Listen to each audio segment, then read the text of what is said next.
Every single day, fresh carp would jump right out of this family's well. The villagers thought it was a blessing from heaven. Little did they know, the lady of the house was turning them into sweet and sour fish. The dish was so good, even her notoriously picky mother-in-law couldn't stop raving about it. Little did anyone know that well was actually connected to the jade pool up in heaven.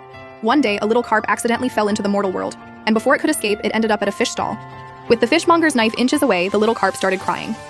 That's when I happened to walk by and caught the whole thing, and honestly, it looked absolutely pitiful. I couldn't just walk away, so I decided to buy it.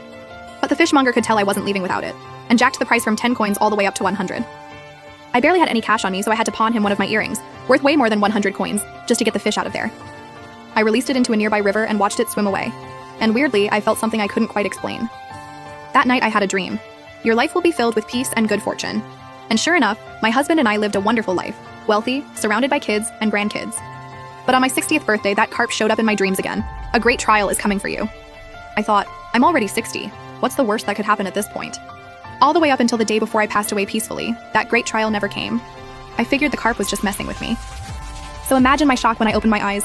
Both my husband Fu Hansheng and I had been reborn. Miss Lord Fu Hansheng's betrothal gifts have been delivered to the minister's estate. Lianye rushed in with the news, watching my face carefully. My grip on the teacup tightened for a moment. Just last night at dinner, my parents had brought up my marriage. I'd said, let's wait and see what Fu Hansheng does.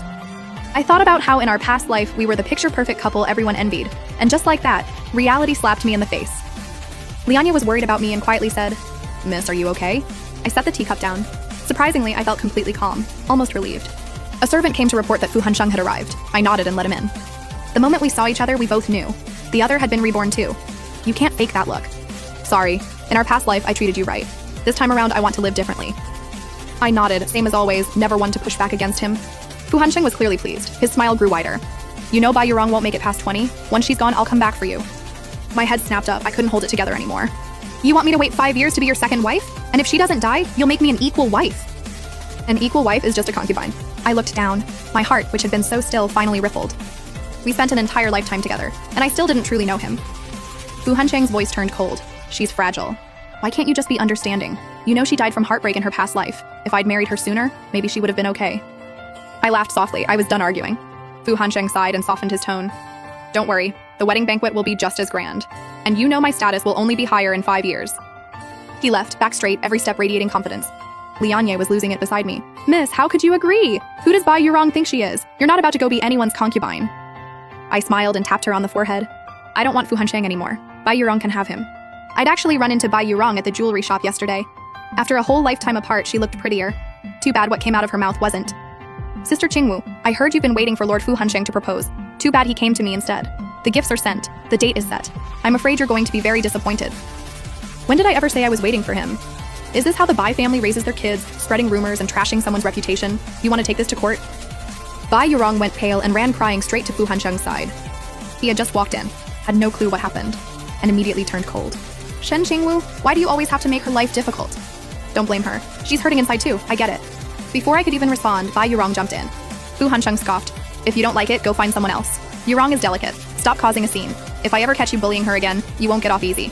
With that, he took Bai Yurong and left. Somehow the whole thing got out, and suddenly all of the capital was saying I'd been desperately waiting for Fu Hansheng, only to get replaced by the Bai girl. My mom was in tears. You had plenty of suitors before all this, now who's going to come after this mess? Your reputation is completely ruined. I glanced over at my dad, who looked absolutely livid. Father, do you have a student in Yangzhou named Su Yuan? He froze and looked at me, puzzled. Yangzhou is far, and he's only a basic scholar right now. But it was only a matter of time before he made it big. My father believed in him, and our past life proved he was right. I chose him not just for what he'd achieved, but because he was disciplined, principled, never took a wife, and came from a clean family. After everything with the high and mighty, I realized it was overrated. Fu Hansheng wasn't wrong about one thing. I've been given a second shot, so why not live it differently? My father sent a letter, and I sent one too. But a whole month went by without a single word back from Su Yuan. Then one day I ran into him at home. He stood in the corridor, lean, quiet, looking almost cold in the autumn light. He heard me and turned around. Miss Shen, I'm here to give you my answer. I'm here to formally propose. We should set a date. He said it completely deadpan. And for some reason, I felt uneasy. Already? Seeing my shocked face, his brow furrowed slightly. Is there something else, miss? No, nothing, it's great. Su Yuan really was different. Our engagement was settled just like that. And funnily enough, the date landed on the exact same day as Fu Hansheng's wedding. Do you have any objections, miss? We can always change it if needed. He actually asked for my input. I shook my head. It's fine. The next time I crossed paths with Fu Hansheng was a month later, on the way to Xianggu Temple. The Prince of Min was ambushed. Both Su Yuan and Fu Hansheng moved in to help, but Su Yuan got there first. The rare ginseng that saved the prince in our past life, I'd already given it to Su Yuan. It was a family heirloom. Fu Hansheng arrived too late, fuming. Did you tip him off?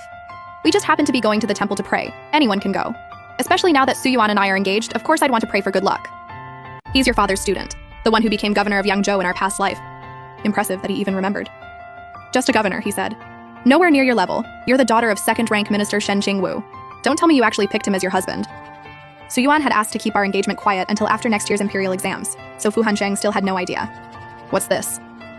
Before I could say a word, he snatched the sachet right out of my hands and laughed to himself. Give it back. Hold on to it for me. I don't want Yurong to see it and get upset. Give it back in 5 years. I was overthinking it. There's no way you'd choose someone else. Fu Hansheng was completely convinced the sachet was made for him. I couldn't help it. What makes you so sure I'd wait 5 years for you? We were great in our past life, weren't we? He said it like it was obvious. I thought back on it. Yeah, things were good. But not good enough for me to throw everything away waiting 5 years for him.